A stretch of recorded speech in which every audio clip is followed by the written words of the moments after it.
The night air was thick and heavy, carrying the kind of stillness that only comes when the world feels broken. Catherine clutched the steering wheel as her car idled in the morgue's dimly lit parking lot. Her hands trembled, and the usual warmth in her hazel eyes had been replaced with a hollow, distant gaze. This wasn't a visit anyone should have to make, especially not a mother. Her daughter, Emily, was gone, her light extinguished too soon. Catherine didn't want to believe it. She couldn't. But there she was, sitting in the driver's seat, trying to summon the courage to step into a building she had only seen in movies or crime dramas. Emily had been her everything. A kind-hearted, free-spirited young woman with a smile that could brighten the darkest day. But lately, things had been different. Catherine replayed the last few weeks in her mind, searching for missed signs or hidden meanings in Emily's words. They'd had a fight, nothing major, just a disagreement over something trivial, but Catherine couldn't stop thinking about it. The guilt of that unresolved tension gnawed her like a relentless ache.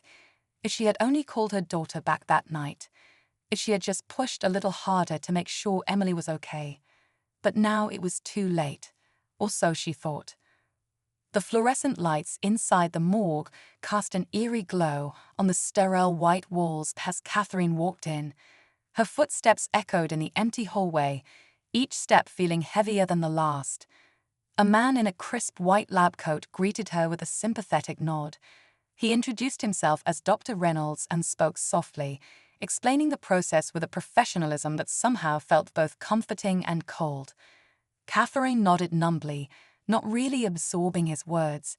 Her mind was somewhere else, clinging to memories of Emily as a child, laughing on swings, painting her nails, or falling asleep on the couch during movie nights. Dr. Reynolds guided her into the room where Emily lay. The sight of the lifeless body beneath the white sheet sent a shiver down Catherine's spine. Her breath caught in her throat as he gently pulled back the covering. There she was, Emily, pale and still but undeniably her. Tears streamed down Catherine's face as she reached out to touch her daughter's hand, her voice shaking as she whispered, "I'm so sorry, my baby. I'm so sorry." Catherine stayed like that for what felt like hours, lost in a haze of grief and guilt. She didn't know how to say goodbye, how to let go. She kept brushing Emily's hair back gently, as if that simple act could somehow undo everything. Her heart screamed for an answer, a reason, a way to turn back time. And then it happened. Just as Catherine was about to pull the hand away, she felt something, a twitch. Barely noticeable, but enough to make her freeze. Her rational mind told her that was impossible, just her imagination playing tricks on her in the depths of despair. But then it happened again. A slight movement of Emily's fingers, followed by the faintest gasp of air. Catherine's heart skipped a beat. She stumbled backward, her eyes wide with disbelief. "Doctor," she screamed, her voice breaking as she turned toward the door. "Dr. Reynolds, come quick." The doctor rushed back in, followed by two nurses. Catherine was frantic, pointing at Emily's hand, insisting she had moved, that she had seen her breathe. Dr. Reynolds hesitated, his professional demeanor faltering as he glanced at the monitors and the lifeless form on the table. But when he leaned closer, his face shifted. A spark of realization, or was it confusion, flashed in his eyes. Catherine watched as the medical team sprang into action, her pulse racing.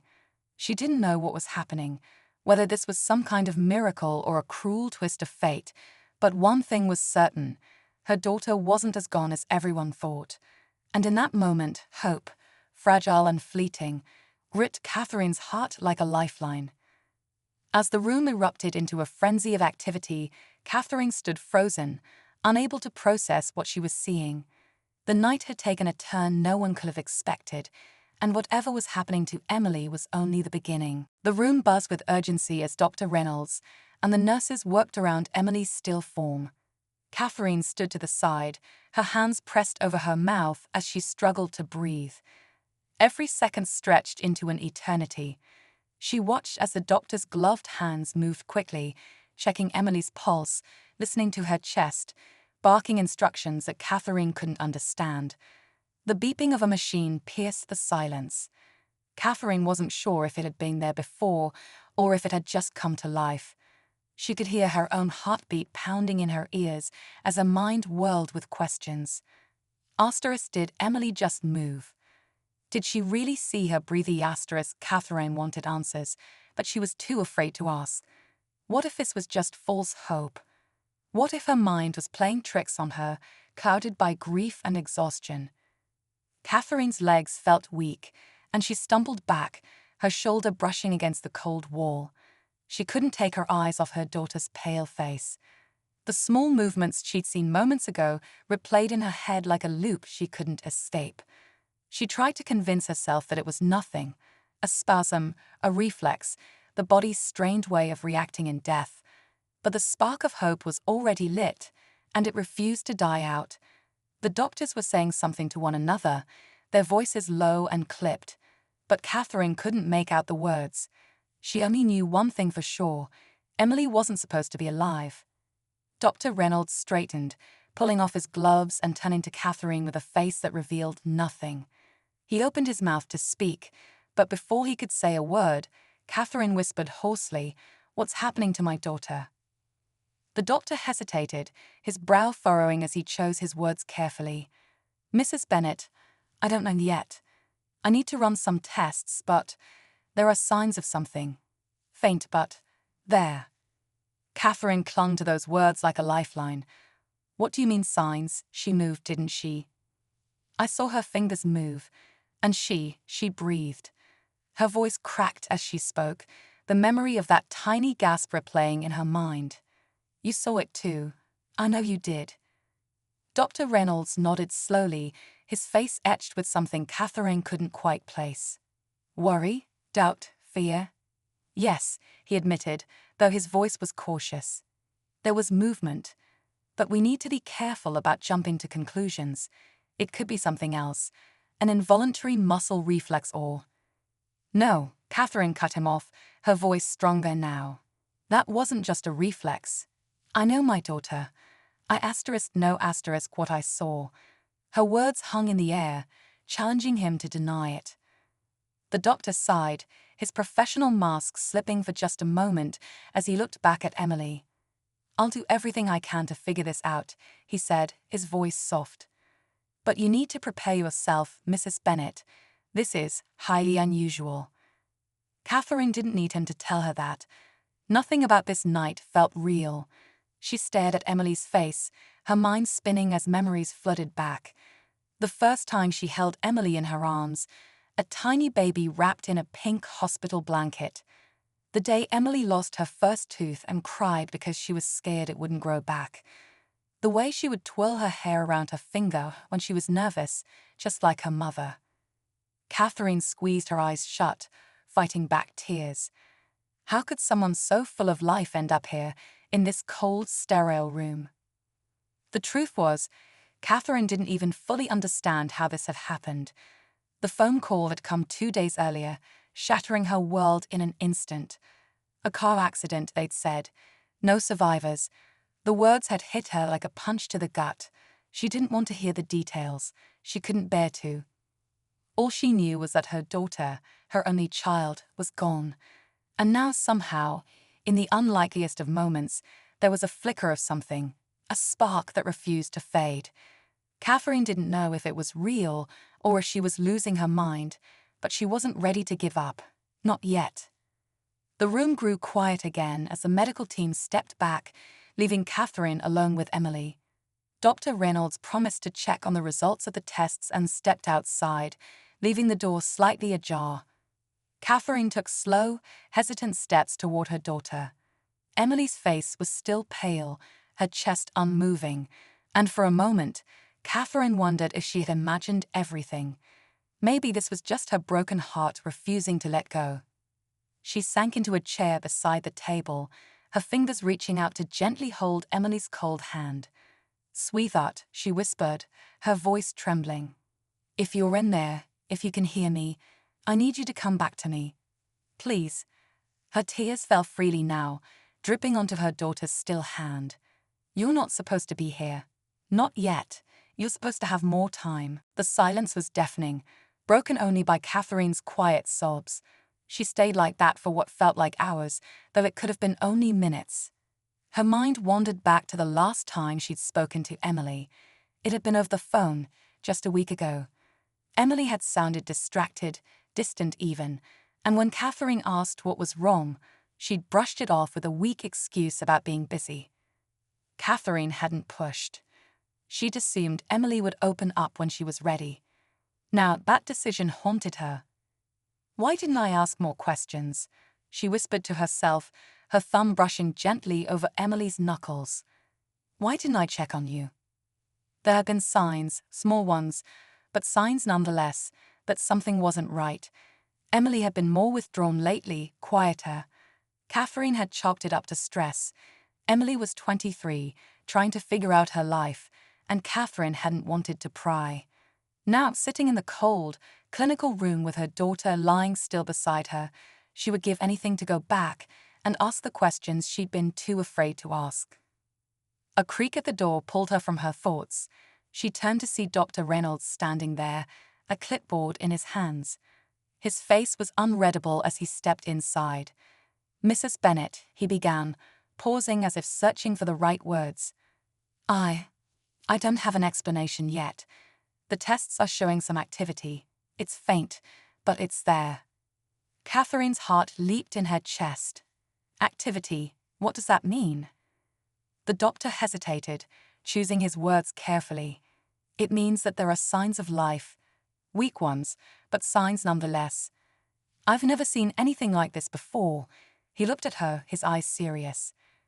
We'll need to move Emily to another facility for further tests. This is highly unusual. Catherine stood up, her legs unsteady. So she's alive? Is that what you're saying? Dr. Reynolds frowned. Not in the way you or I would define it. Her body is showing minimal responses that shouldn't be possible.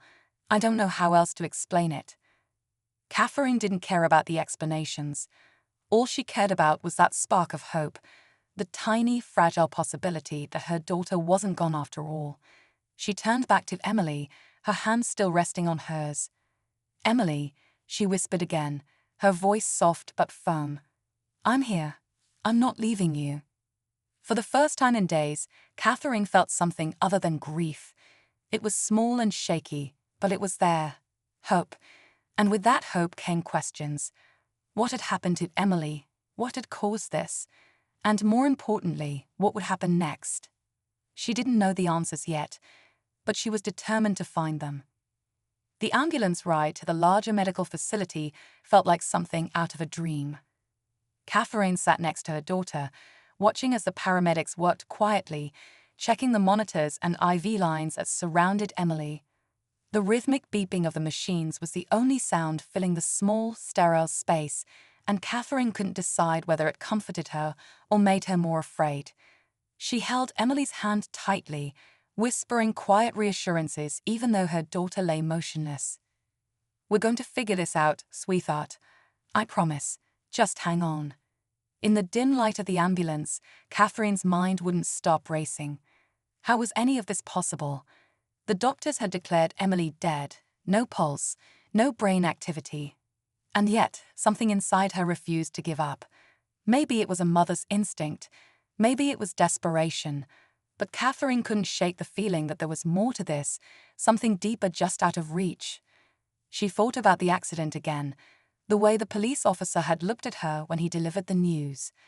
There had been something strange about his expression, almost like he wanted to say more but couldn't. Asterisk, what aren't they telling me? Asterisk, she wondered, the question gnawing at her.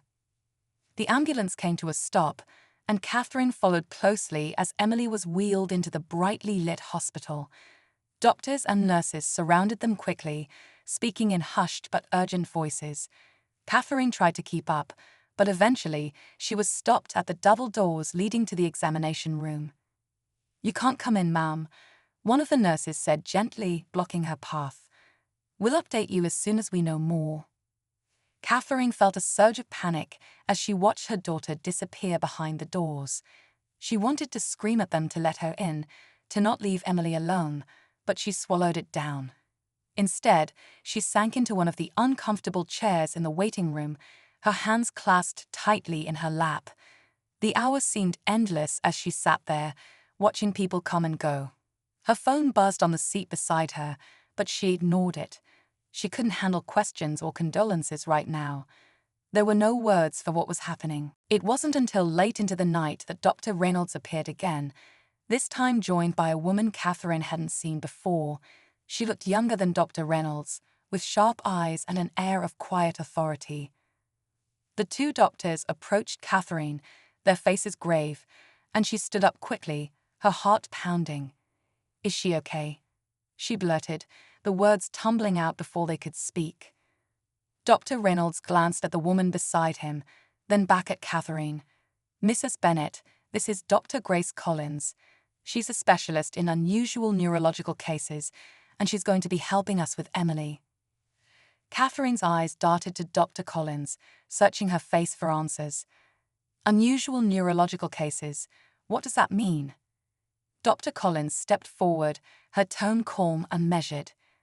"Your daughter's condition is unlike anything I've encountered before," she began. "There are faint signs of brain activity, very faint, almost impossible to detect under normal circumstances. The body is responding in ways that, medically speaking, it shouldn't." Catherine's head spun as she tried to process her words. "So, is she alive?" she asked, her voice shaking. "Or isn't she?"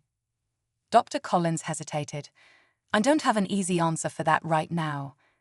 Physically, her body is functioning at the most basic level, but the responses are inconsistent. It's almost as if something inside her is trying to fight its way back." Catherine clung to those words. Asterisk trying to fight its way back asterisk, it sounded like Emily.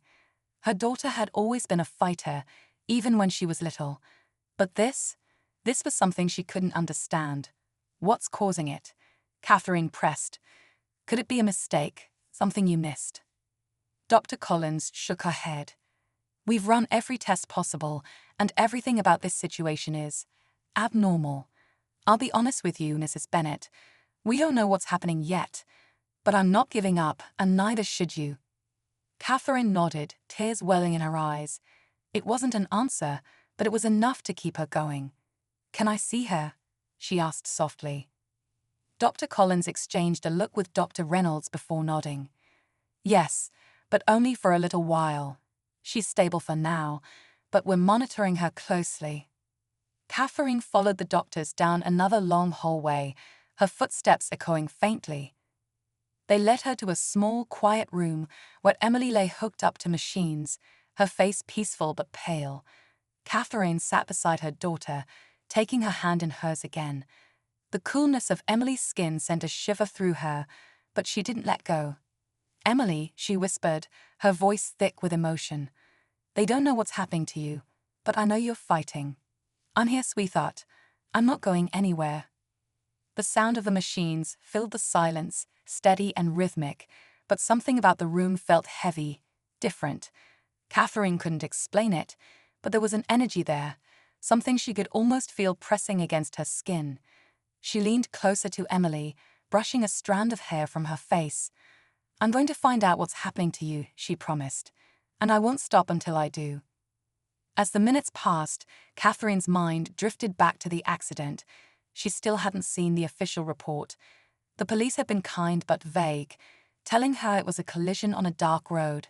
Late at night. Emily had been alone in the car, they'd said. But why? Where had she been going?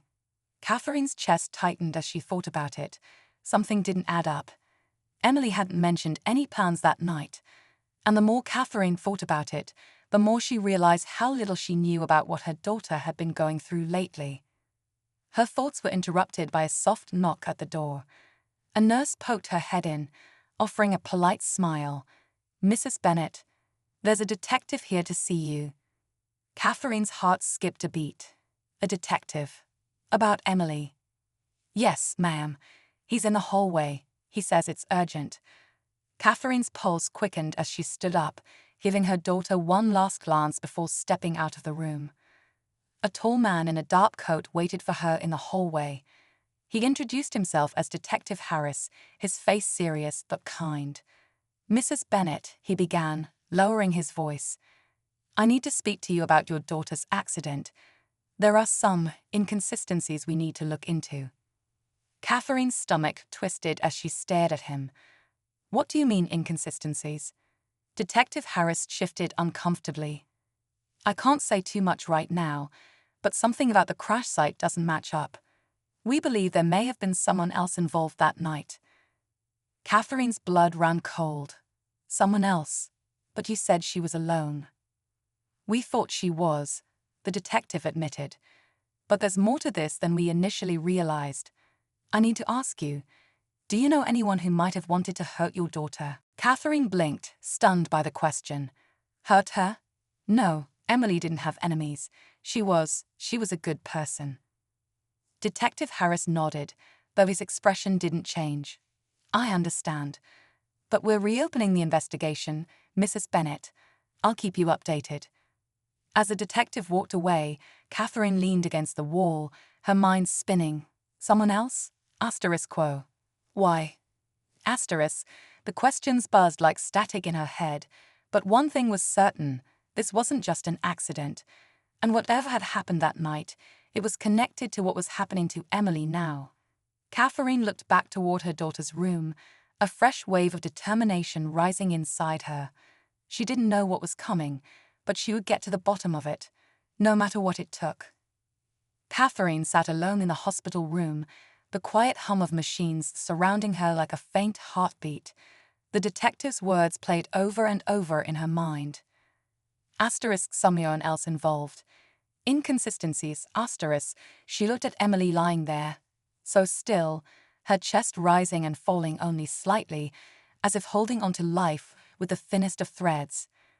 Catherine couldn't shake the feeling that the answers to everything, why Emily was in this strange state, why the accident didn't make sense, were just out of her reach, like a shadow slipping through her fingers. She thought back to the days leading up to the accident, every conversation, every interaction with her daughter. Emily had been quiet, more withdrawn than usual, but Catherine had brushed it off as stress. She remembered that phone call again, the distracted tone in Emily's voice, the way she avoided answering where she was. And then there was that fight 2 weeks earlier. Catherine hadn't thought much about it at the time, but now the details felt heavy. It was about someone Emily had been spending time with. Catherine couldn't even remember the name Emily had mentioned, just that she had sounded defensive when Catherine pushed for details. As the pieces began swirling in her mind, Catherine stood abruptly, the chair scraping against the linoleum floor. She needed to know more. With a quick glance back at Emily, she slipped out of the room, making her way to the hospital hallway. She needed answers, and the only place to start was with the detective's suggestion, finding out who Emily had been with that night. Catherine's feet carried her to the nurse's station, her voice low but firm. "Can you tell me if the police found anything else with my daughter? Her belongings, maybe, a phone?" The nurse looked up, her brow furrowing. "I believe they handed her personal effects to the officers, ma'am. Let me check the records." Catherine tapped her fingers anxiously on the counter as the nurse typed into the computer. "Yes," the nurse said finally, "it looks like they recovered her phone from the scene.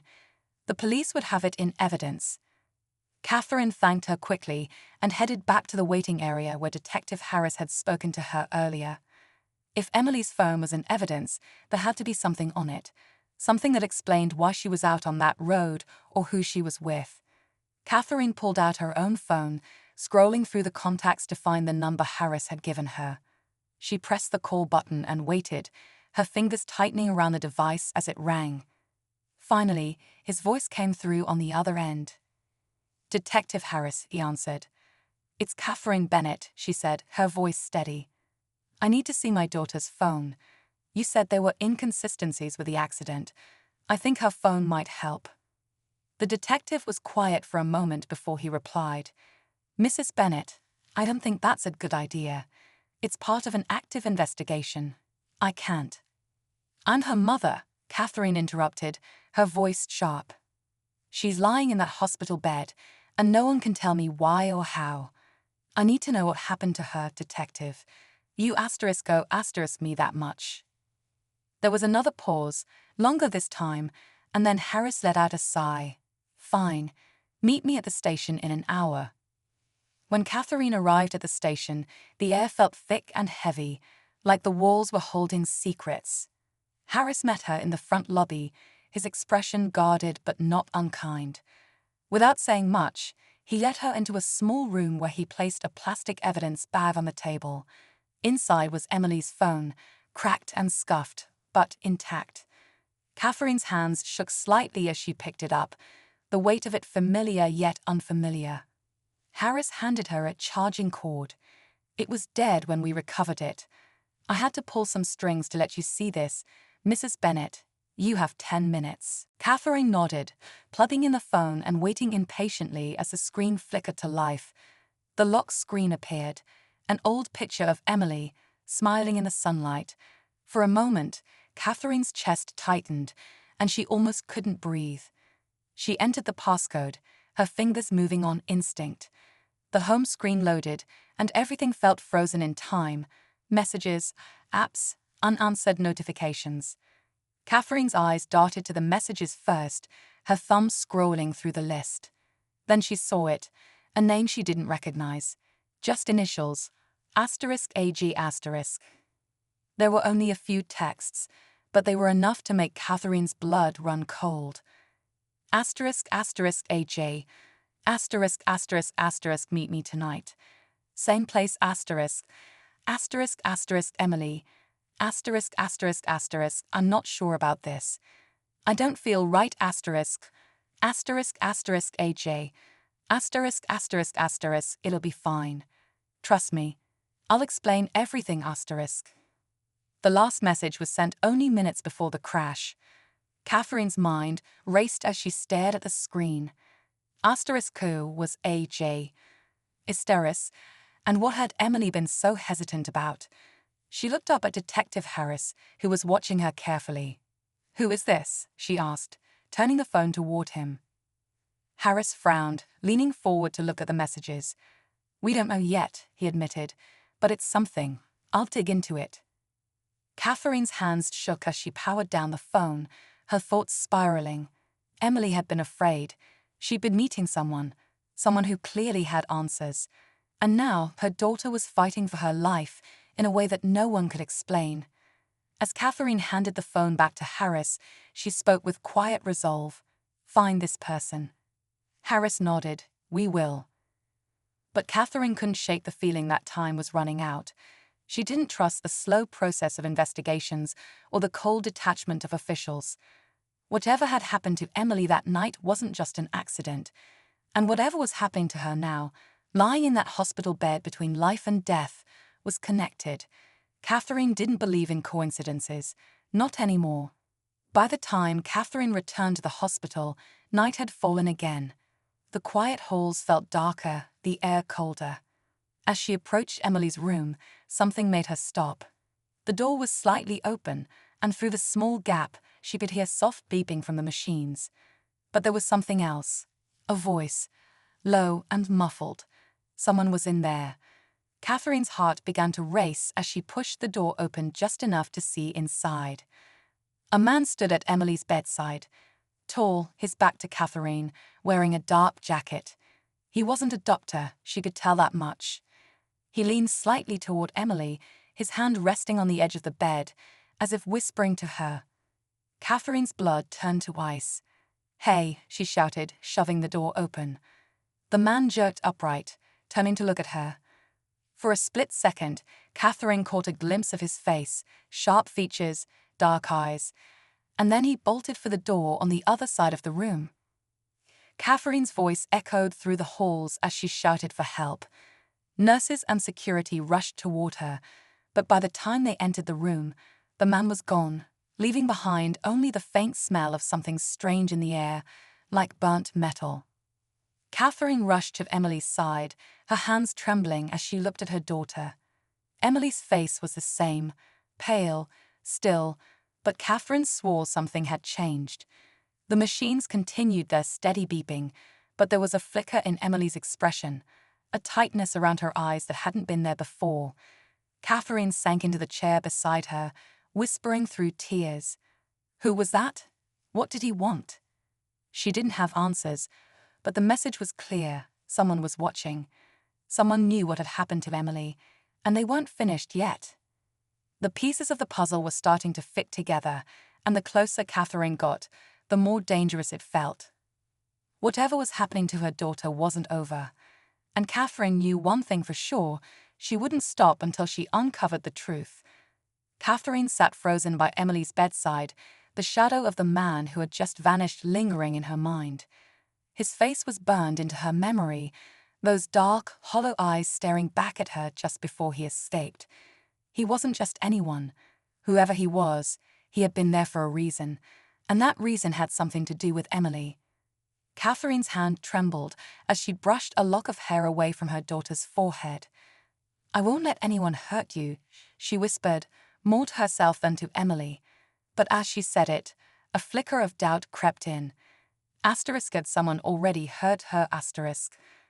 A nurse entered the room moments later, followed by a hospital security officer, both looking bewildered and apologetic. Catherine barely registered their words. "We're sweeping the area, ma'am," the officer said. "There's no sign of anyone matching your description." "Are you sure it wasn't?" "It wasn't my imagination," Catherine snapped, her voice sharper than intended. "I know what I saw. He was here. He was standing right there." She pointed at the spot beside the bed, her breath unsteady. He wasn't just visiting her, he was talking to her. The officer's face shifted slightly, doubt creeping in. "Talking to her?" "Yes," Catherine insisted, her voice trembling. Like he knew her. Like she could hear him. The officer exchanged a glance with the nurse, and Catherine felt the weight of their disbelief pressing down on her. They didn't understand. No one did. After a few more reassurances that the area was secure, the nurse offered Catherine a cup of tea and encouraged her to rest, but Catherine refused to move from Emily's side. She couldn't leave her, not now. Not when something was happening that no one could explain. Hours passed in silence, the hospital growing quieter as the night deepened. Catherine stared at Emily, her fingers lightly tracing the edge of her daughter's hand. The faint hum of the machines lulled her into a daze, but then, so faint she almost missed it. Emily's fingers moved. Just a twitch. Catherine gasped, her heart leaping in her chest as she sat up straight. "Emily," she whispered. "Emily, sweetheart, can you hear me?" She leaned in closer, holding her breath, waiting for any sign. And then slowly Emily's eyelids fluttered. The movement was barely noticeable, but it was real. Catherine's heart pounded so loudly she could hear it in her ears. "Emily," she choked, tears spilling onto her cheeks. "Baby, I'm here. I'm right here." The monitor beside the bed beat a little faster, and Catherine bolted for the door, yelling into the hallway, "Doctor. Somebody, please, she's moving." A flurry of footsteps followed, and soon Dr. Collins and a team of nurses were in the room. Catherine stepped back as they crowded around Emily, the sound of rushed medical jargon and machines filling the air. Dr. Collins glanced up at Catherine, her expression tense but surprised. "She's responding," the doctor said, though her voice was careful, measured. "It's faint, but it's something." Catherine pressed a hand to her mouth, unable to stop the tears from falling. She couldn't believe it. Her daughter, her Emily, was fighting her way back. For the first time in days, Catherine allowed herself to feel a sliver of hope. But as she stood there, watching the doctor's work, that hope was tempered by something darker. Whoever had been in that room earlier, whispering to Emily, had known something she didn't, and whatever Emily was responding to now felt like it wasn't just the doctor's efforts or her mother's presence, it was something else. Hours later, after Emily had been stabilized, Dr. Collins pulled Catherine aside into a quiet corner of the hallway. The doctor looked shaken, as though she were holding something back. "Mrs. Bennett," she began, her voice low. "I need to ask you something unusual." Catherine's stomach twisted. "What is it?" Dr. Collins hesitated before continuing. When you described the man you saw earlier, the one in Emily's room, you said he was speaking to her. Can you remember exactly what he was doing or saying? Catherine frowned, trying to recall every detail. I couldn't hear him clearly, she admitted, but he was leaning close, like he was telling her something important. His face, it was cold, like he didn't care if I caught him or not. Dr. Collins nodded, her expression tight. You mentioned earlier that Emily had been involved in a car accident. Did anyone ever give you a full explanation of what caused it? Catherine blinked, caught off guard by the question. No. The police said it was late at night, dark roads. They thought she lost control. But now they're saying there were inconsistencies. Dr. Collins's gaze hardened. I've been reviewing Emily's medical scans, and I noticed something odd. She paused, as if unsure how to proceed. There's a pattern in the faint brain activity we're seeing. It's not random. It's almost like something external is triggering it. Catherine's breath caught. What do you mean, external? The doctor glanced around, lowering her voice even further. I don't know how to explain this scientifically, but it's as if something, or someone is influencing her. It's like her brain is responding to a signal, a stimulus. Catherine stared at her, a chill running down her spine. Are you saying someone did this to her? Dr. Collins exhaled, her face pale. I don't know, but it's not something I've ever seen before. Catherine's mind reeled. The messages from AJ, the strange man in Emily's room, the way her daughter was somehow clinging to life despite everything. It was all connected. She could feel it. Someone had been with Emily that night. Someone who knew more than they were saying. And now, someone had come to the hospital to watch her, to speak to her. Cry.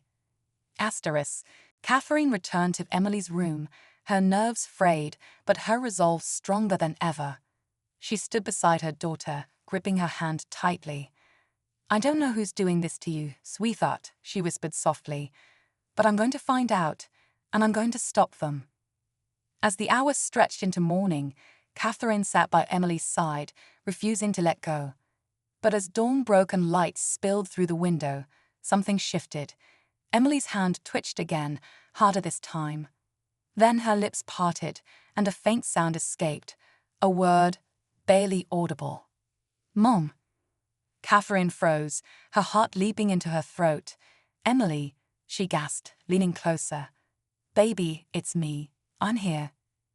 Emily's eyelids fluttered again, her breathing shallow, her voice rasping as she whispered one more word.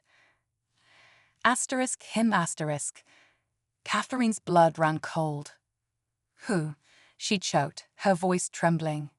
Who are you talking about, Emily? But Emily's eyes didn't open again, and the monitors continued their slow, steady beeping. Catherine sat back, her heart racing, the word ringing in her ears. Him. Whoever that man was, whoever he was, he had a hold on her daughter, and now Catherine knew for certain that this was far from over. Someone had put Emily in this state, and whoever it was wasn't finished yet. The stakes had never been higher, and the closer Catherine got to the truth, the more dangerous it became. Catherine sat frozen in the chair, Emily's faint whisper echoing in her mind. Him.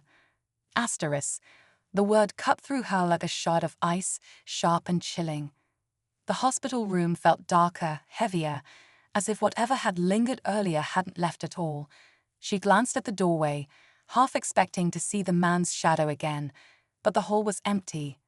Her gaze fell back to Emily, her daughter's face still pale and unmoving, the rise and fall of her chest faint but steady. Who was he? Catherine wondered. The man in the room, the name in the messages, the shadow lurking at the edges of everything.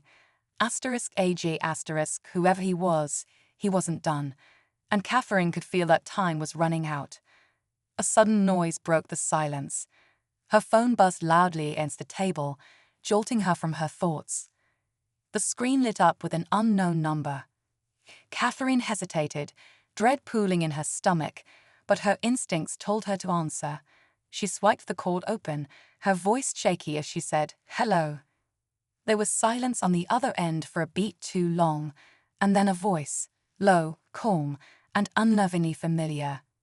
"You should stop digging, Catherine." Catherine's heart stopped. "Who is this?" she demanded, though she already knew. The voice belonged to Kim.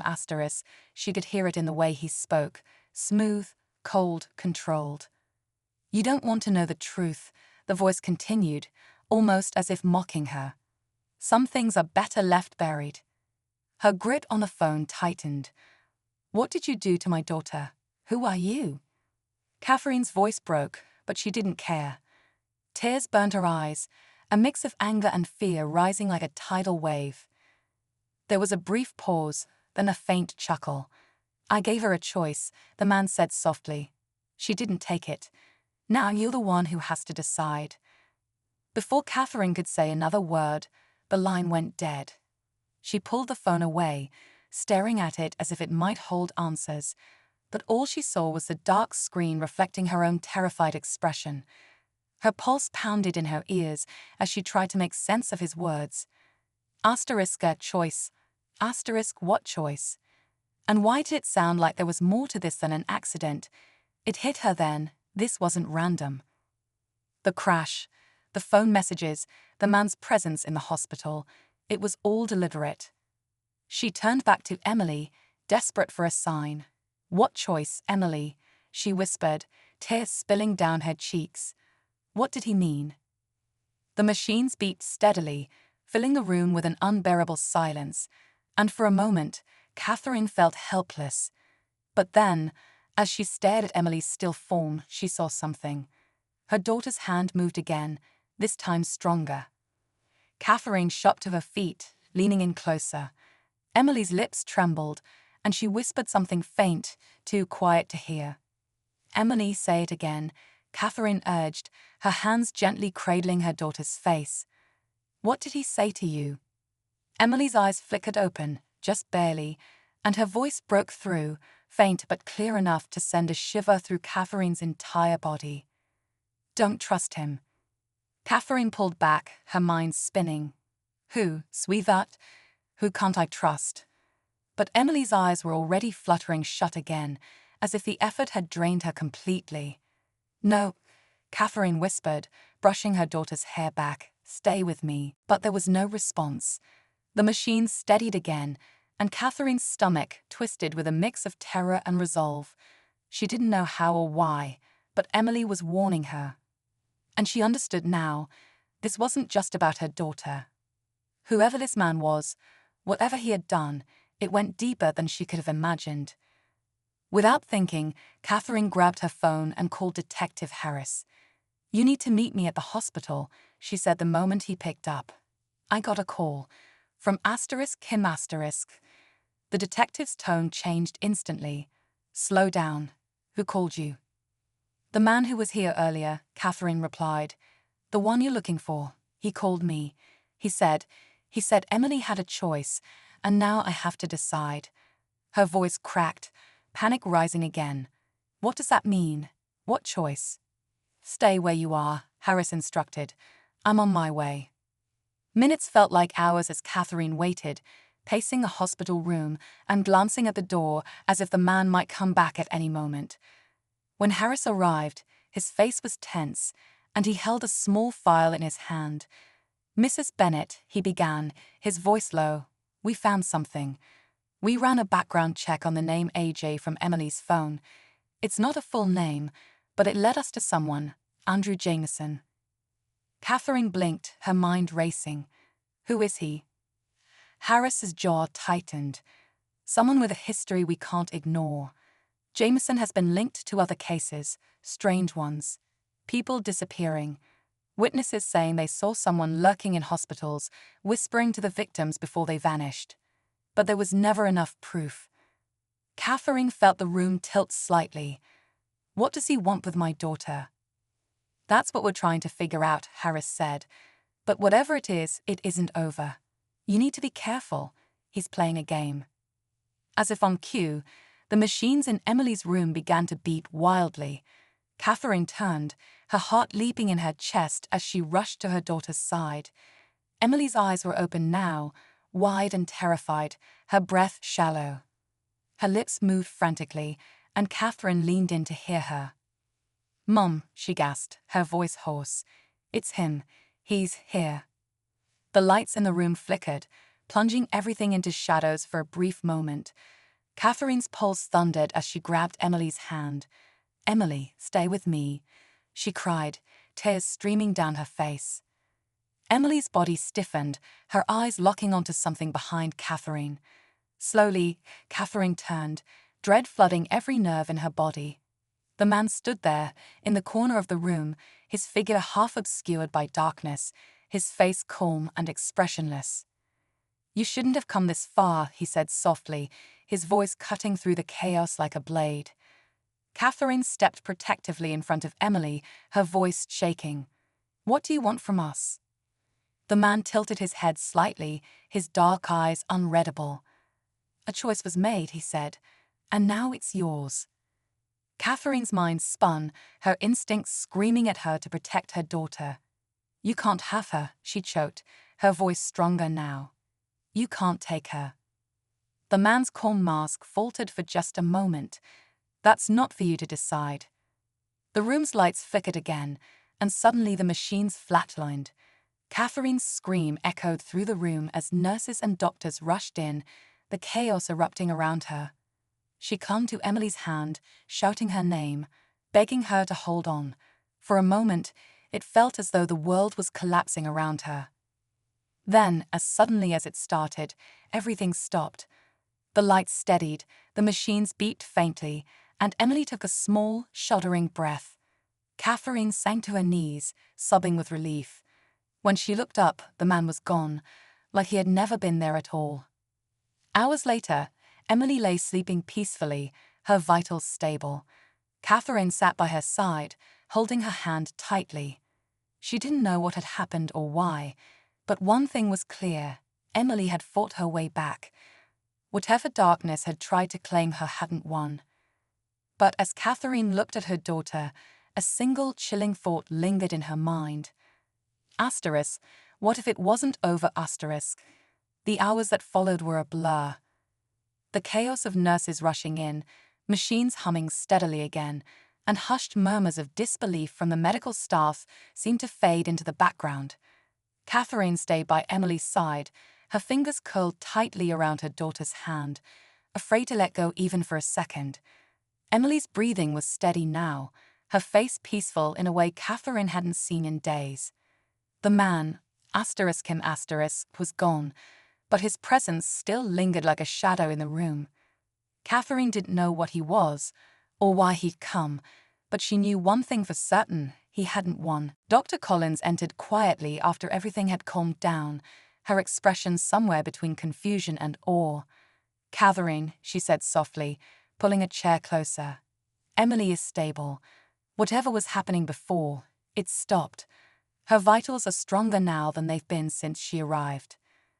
Catherine let out a shaky breath, her gaze still locked on Emily.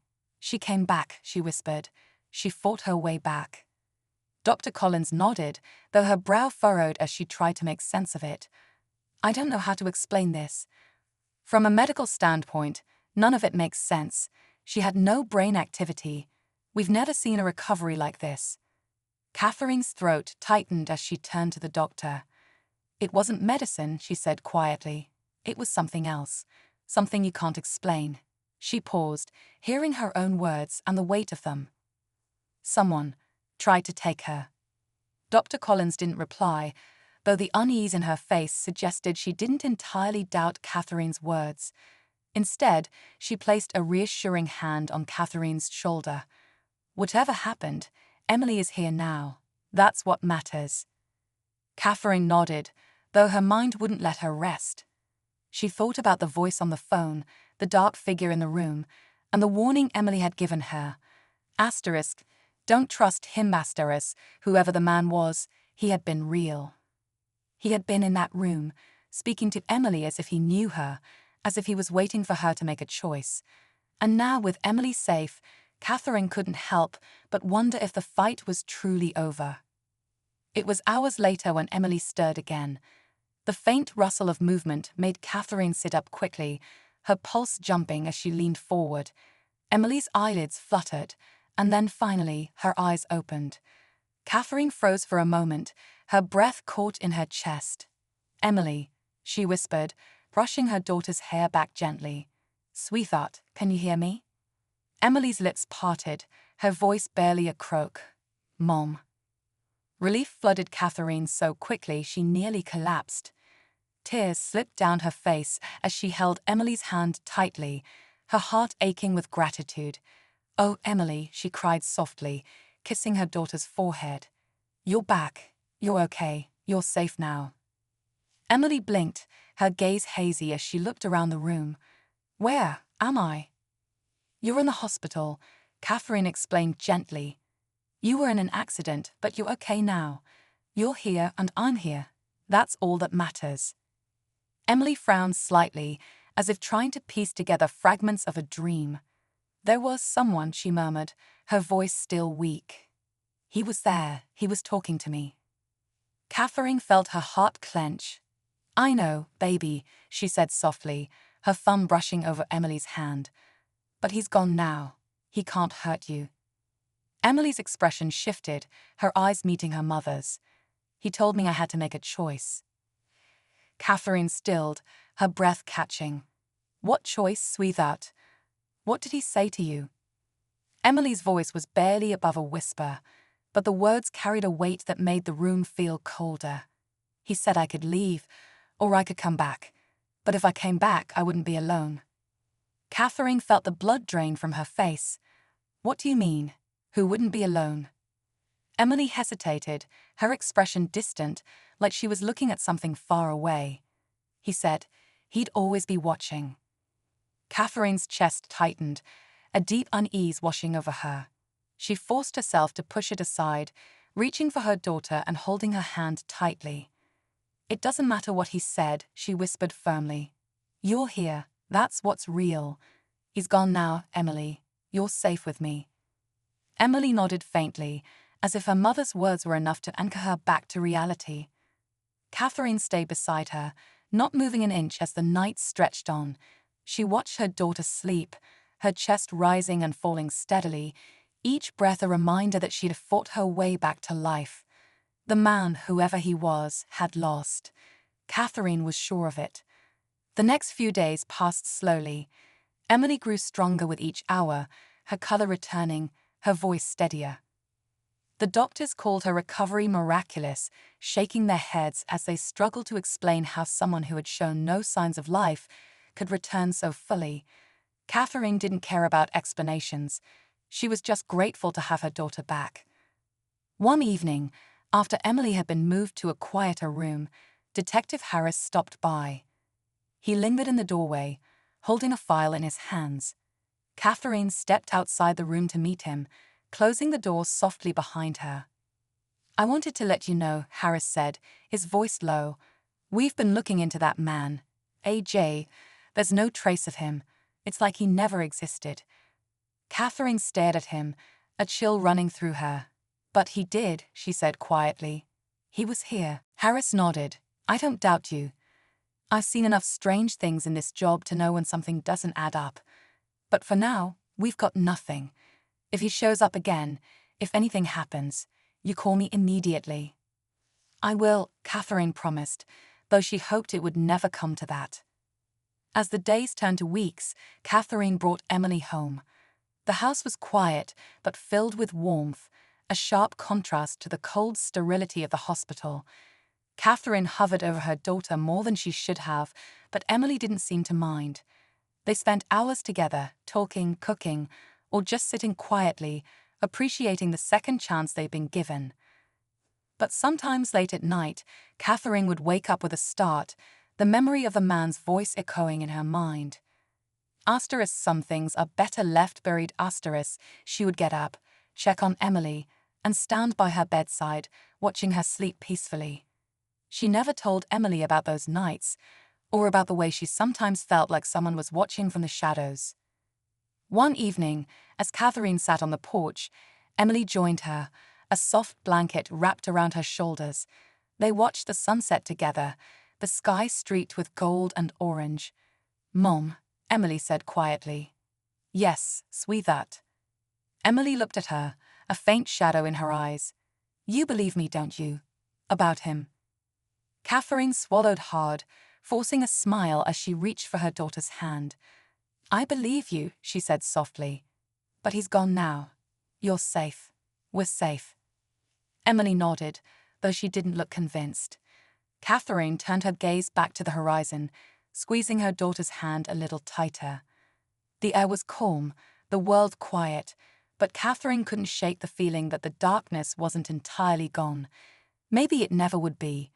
But as long as Emily was beside her, alive and breathing, Catherine knew she would face whatever came next. For now, that was enough.